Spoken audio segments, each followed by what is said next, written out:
तो कल हमने किया था डायमेंशन फॉर्मूले निकालने सीख लिए थे। आज हम कुछ कंसेप्ट्स करेंगे, टाइप्स सीखेंगे। और टाइप से पहले हम क्या कर लेते हैं कि हमने कौन कौन सी डायमेंशन फॉर्मूले जब हमने किए, कौन कौन से टर्म्स हमने सीखी। तो 4 टाइप्स ऑफ क्वांटिटीज़ हम बात करते हैं। तो 4 टाइप्स ऑफ क्वांटिटीज़ हमारी क्या हो जाएंगी। फर्स्ट है डायमेंशनल कांस्टेंट, दूसरा है डायमेंशनल वेरिएबल, तीसरा है डायमेंशनलेस कांस्टेंट, चौथा है डायमेंशनलेस वेरिएबल। तो अब इनके बारे में डिटेल हम स्टडी कर लेते हैं। डायमेंशनल कांस्टेंट क्या होता है बेटा। दीज आर दोज क्वांटिटीज़, ये वो क्वांटिटीज़ हैं हुज वैल्यूज़ आर कांस्टेंट, जिनकी वैल्यूज़ हमारी क्या ही हैं, कांस्टेंट होती हैं। And they possess the dimension, values उनकी कांस्टेंट होती हैं लेकिन उनके पास क्या होता है, डायमेंशन फार्मूला होता है। उनका डायमेंशन फार्मूला हम डिराइव करते हैं। तो एग्जांपल जैसे हम वेलोसिटी ऑफ लाइट है, वेलोसिटी ऑफ लाइट क्या है, velocity of light in vacuum की बात कर रहे हैं हम। तो velocity of light in vacuum कितनी वैल्यू होती है, 3 × 10⁸ मीटर पर सेकेंड वैल्यू होती है। फिक्स वैल्यू होती है, कॉन्स्टेंट वैल्यू होती है, स्थिर वैल्यू होती है, यानी जिसका मान चेंज नहीं होता। फिक्स वैल्यू है निर्वात में हमारी चाल की। तो लेकिन इसका डायमेंशन फार्मूला होता है तो क्या होता है, L1T-1 लर्न करवाया था मैंने, ठीक है। तो ये कांस्टेंट वैल्यू है लेकिन डायमेंशन फार्मूला होता है इसका। दूसरा हमने बात किया था यूनिवर्सल गैस कांस्टेंट। तो यूनिवर्सल गैस कांस्टेंट का भी फार्मूला हमने डिराइव किया था, डायमेंशन फार्मूला हमने डिराइव किया था। और लेकिन खुद क्या है, ये एक कांस्टेंट है, ठीक है। तो ये इसलिए हमने इसको नाम दिया है डायमेंशनल कांस्टेंट, यानी ऐसा कांस्टेंट जिसकी वैल्यू है लेकिन डायमेंशन फार्मूला होता है, ठीक है, समझ आ गया। दूसरा मैंने बोला डायमेंशनल वेरिएबल। डायमेंशनल वेरिएबल क्या होगा, खुद भी वेरिएबल है और उसका डायमेंशन फार्मूला भी है, यानी उसकी वैल्यू, वेरिएबल का मतलब होता है जिसकी वैल्यू बदलती रहती है और उसका डायमेंशन फार्मूला होता है। तो these are the quantities whose values are variable, जिसकी वैल्यू होती है और बदलती रहती है। And they possess the dimension, dimensions फार्मूले भी होते हैं, उनके डायमेंशंस भी होती हैं। जैसे एग्जांपल जितने भी हमने डायमेंशन फार्मूले निकाले थे ऑलमोस्ट सारे ही थे। फॉर एग्जांपल जैसे इसने कहा एरिया है, वॉल्यूम है, डेंसिटी है, वेलोसिटी है, फोर्स है, एक्सेलरेशन, ऐसे ही हम आगे टॉर्क वगैरह ले सकते हैं, तो एटसेट्रा। तीसरे टर्म हम बात करते हैं डायमेंशनलेस कांस्टेंट के बारे में। तो डायमेंशनलेस कांस्टेंट हमारा क्या है, दीज आर द क्वांटिटीज़, ये वो क्वांटिटीज़ है। देखो कांस्टेंट नाम आया, कांस्टेंट क्वांटिटी है लेकिन डायमेंशन फार्मूला भी नहीं है, ना तो डायमेंशन फार्मूला है और वो खुद भी कांस्टेंट वैल्यू है। तो these are the quantities whose values are constant but they do not possess the dimension, यानी डायमेंशन नहीं होती और खुद भी क्या है, कांस्टेंट है। जैसे एग्जांपल हमारे जितने भी नंबर्स होते हैं, प्योर नंबर्स, जैसे 1 2 3 4 5 6 काउंटिंग्स जितने भी है। उसके बाद हमने कहा कि जितने भी कांस्टेंट्स हैं हमारे मैथमेटिकल कांस्टेंट्स, जैसे पाई की वैल्यू क्या होती है, 3.14 ले लो या 22/7 ले लो। ई है एक्सपोनेंशियल वैल्यू, तो इस तरह की वैल्यूज़ हो जाएंगी जो खुद भी कांस्टेंट है और उनका कोई डायमेंशन फार्मूला नहीं होता। उसके बाद हम बात करते हैं डायमेंशनलेस वेरिएबल, यानी खुद तो डायमेंशनलेस है, यानी बिना डायमेंशन फार्मूले के है लेकिन खुद वैसा क्या है, वेरिएबल है। तो ये वो क्वांटिटी है जिनकी वैल्यूज़ तो खुद वेरिएबल हैं लेकिन डू नॉट हैव डायमेंशन, लेकिन उनकी क्या है, डायमेंशंस नहीं है।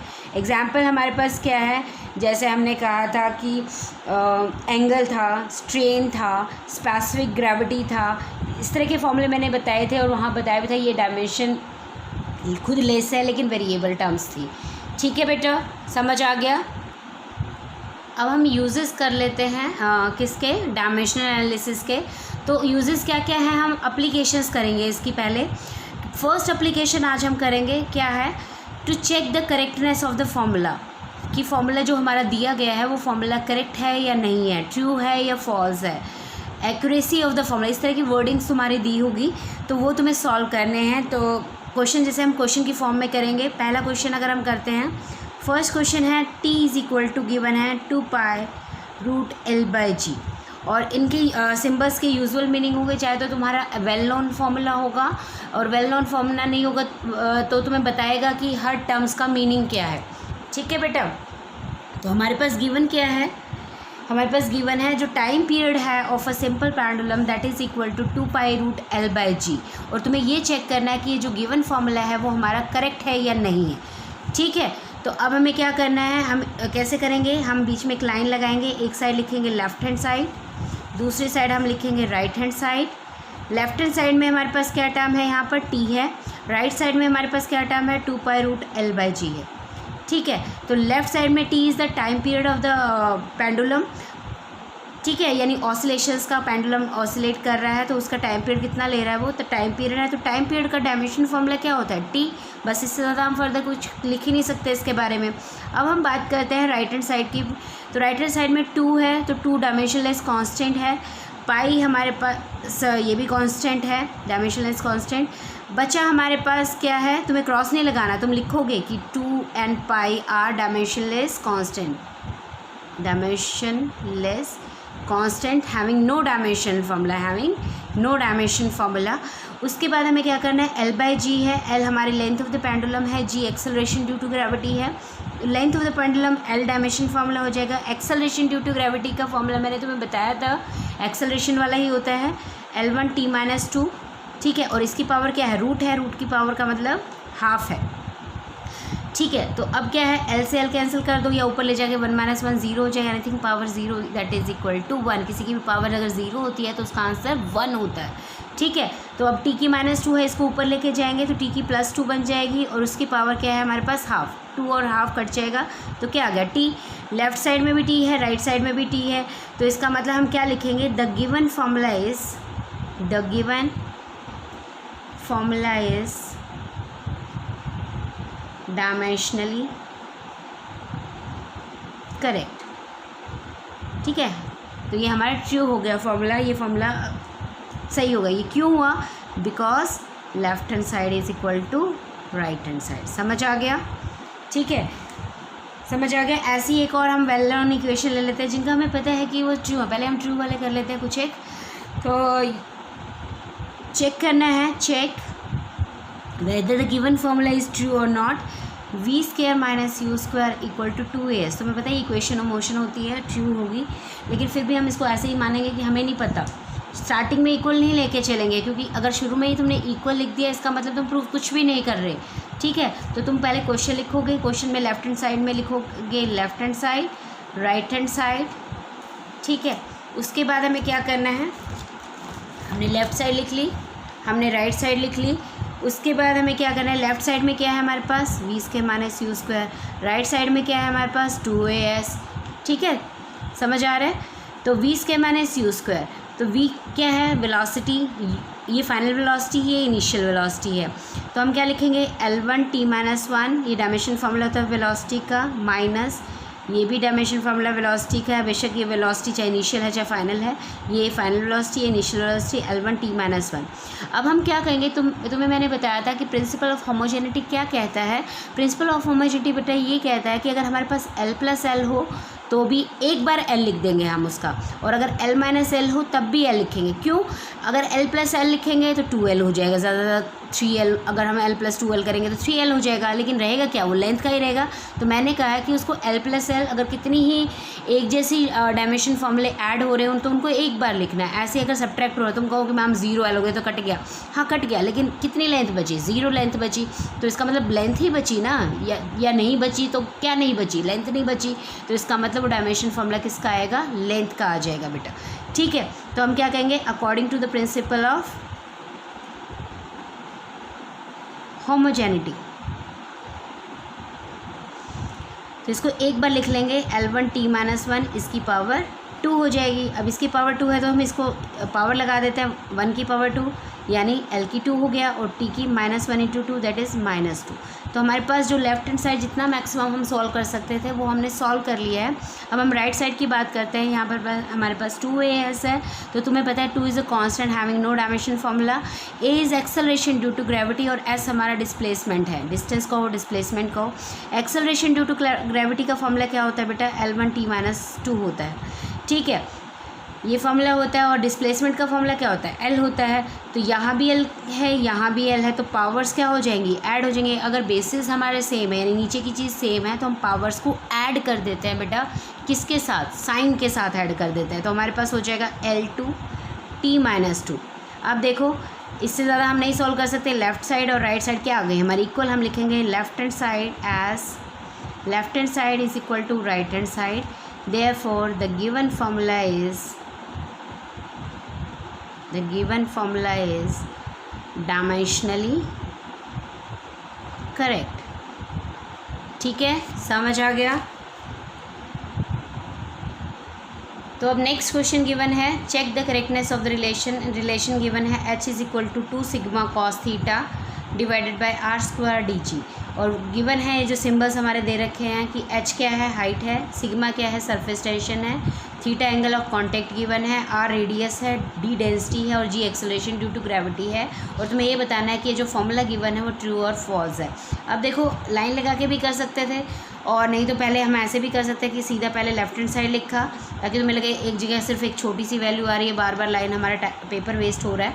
तो हमें क्या करना है, लेफ्ट साइड क्या है हमारी h का डायमेंशन फॉर्मूला l हो गया, इससे ज़्यादा हमें कुछ करना ही नहीं है। अब उसके बाद हम लिख सकते हैं राइट हैंड साइड। तो राइट हैंड साइड में कैसे करना है, 2 sigma cos theta divided by r square d g. अब तुम्हें पता है 2 हमारा डायमेंशनलेस कांस्टेंट है, तो तुम्हें क्रॉस नहीं बनाना, काटा नहीं मारना, तुम्हें लिखना है कि 2 इज़ अ डायमेंशनलेस कांस्टेंट। अब सिग्मा क्या है, सिग्मा हमारे पास क्या है, सरफेस टेंशन, और सरफेस टेंशन का डायमेंशन फॉर्मूला क्या होता है, mt-2, पता है ना। हाँ, तो mt-2 हो गया। कॉस थीटा क्या है, कॉस थीटा एक ट्रिग्नोमेट्रिक रेशियो है, तो वो भी डायमेंशनलेस कांस्टेंट होती है, यानी वो हमारे पास कोई डायमेंशन फॉर्मूला नहीं होता उसका, ठीक है, डायमेंशनलेस है वो। एंगल इसकी अगर यूनिट देखें तो रेडियन होती है हमारी एंगल की। तो mt-2 हो गया। अब डिवाइड बाय आर स्क्वायर है, तो आर स्क्वायर का फॉर्मूला हमारे पास क्या हो जाएगा, एल स्क्वायर। डेंसिटी का formula mass per unit volume, तो m1l-3, एक्सेलरेशन का l1t-2। अब इन सारों को ऊपर ले जाओ, या पहले इकट्ठे कर लो l की पावर्स को, फिर इकट्ठे ले जाना। तो हमारे पास हो जाएगा mt-2 ऊपर है, नीचे हमारे पास हो गया m है, m से m तो काट सकते हो तुम, यहाँ से m से m काट दिया तो हमारा ये m नहीं बचेगा। l कितना है, यहाँ 2 है, +2, l की पावर 2 +2 -3 और +1, और t कितना है, -2। तो 2 और 1 3, 3 - 3 0, तो l भी 0 यानी 1 हो गया। उसके बाद हमारे पास यहाँ t-2 बचा, यहाँ t-2, t-2 से t-2 कट गया, तो यानी सब कुछ कट कटा के क्या आ गया, 1 आ गया। लेकिन लेफ़्ट साइड क्या थी हमारी, h थी यानी l थी, और राइट साइड क्या आ गई, ये हमारी 1 आ गई। तो इसका मतलब left side is not equal to right side. फिर हम क्या लिखेंगे, the above given formula is dimensionally incorrect. ये फार्मूला हमारा इनकरेक्ट है, ट्रू नहीं है, ठीक है, समझ आ गया। अच्छा, अब नेक्स्ट क्वेश्चन करते हैं, फिर से क्वेश्चन करते हैं। क्या क्वेश्चन गिवन है हमारे पास, एक वंडर वॉल इक्वेशन दे रखी है, एक in a wonder wall equation. क्या इक्वेशन है, p + a/v² v - b is equal to RT given है। तो वो कहता है कि what are the dimensions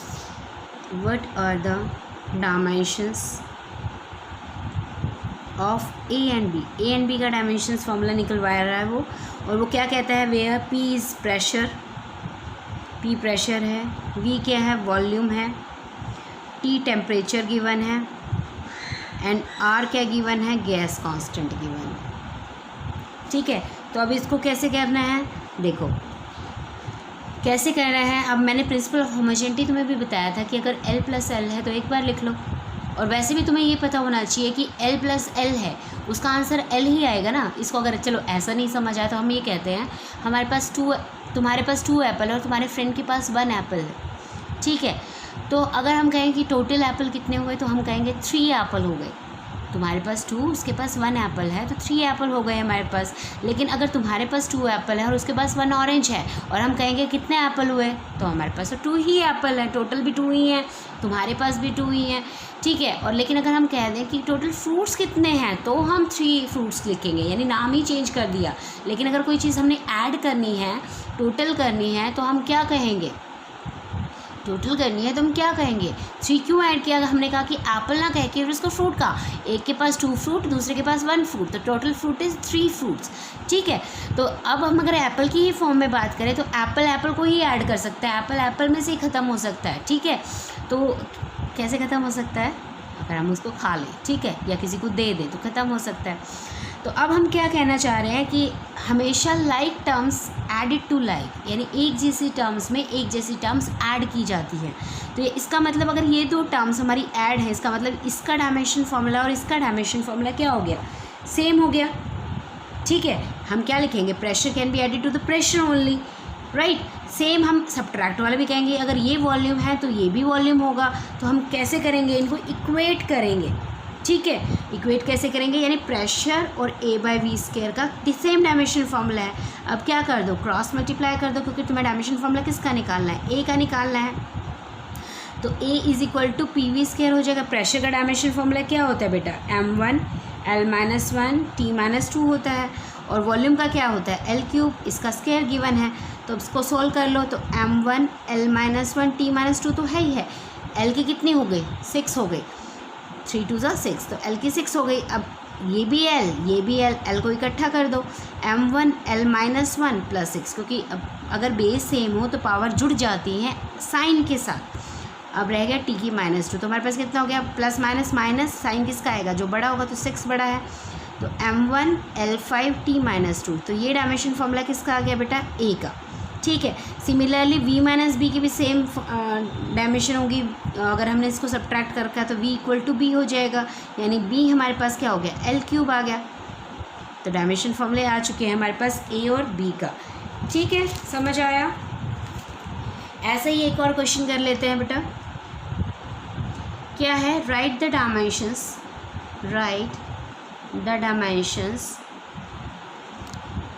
of A and B के डायमेंशन निकालनी है।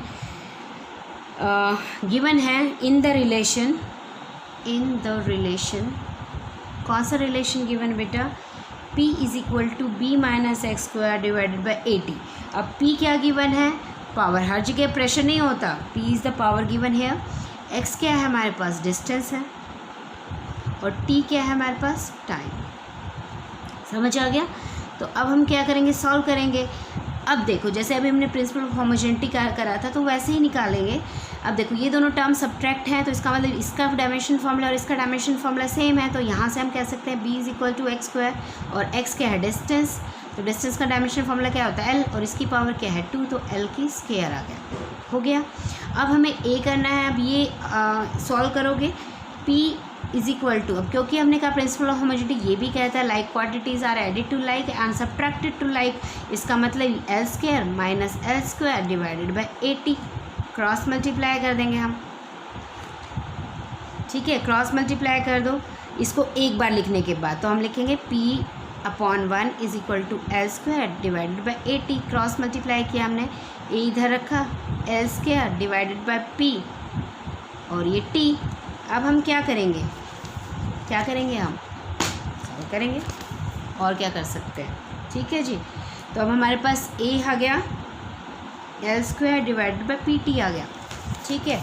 तो अब हमें इसको क्या करना है, सॉल्व करना है। A का डायमेंशन फॉर्मूला निकालना है, L², और P क्या है हमारे पास, प्रेशर है या पावर है, तो पावर का डायमेंशन फॉर्मूला क्या होता है, M1 L2 T-3। मैंने कहा था लर्न करना है। T क्या है हमारा, टाइम है, तो T हो जाएगा। तो अभी यहाँ से हमारे पास L² M1 L2, अब T यहाँ -3 है, T की यहाँ 1 है, तो -3 + 1 कितना हो गया, L की -2। अब इन सारे टर्म्स को उठा के ऊपर लेके जाएंगे तो सबके साइन चेंज हो जाएंगे। L की 2 × M की -1, L की -2, और यहाँ क्या था हमारा, T था, T की -2 था, प्लस हो जाएगा ऊपर जाके। तो ये हमने इकट्ठा कर दिया, M की -1, L यहाँ +2 है, यहाँ -2 है, साइन के साथ ऐड कर दिया, और T की +2 है, ये कट गया। L की 0 का मतलब 1, तो हमारे पास फॉर्मूला आ गया M की -1 और T की 2।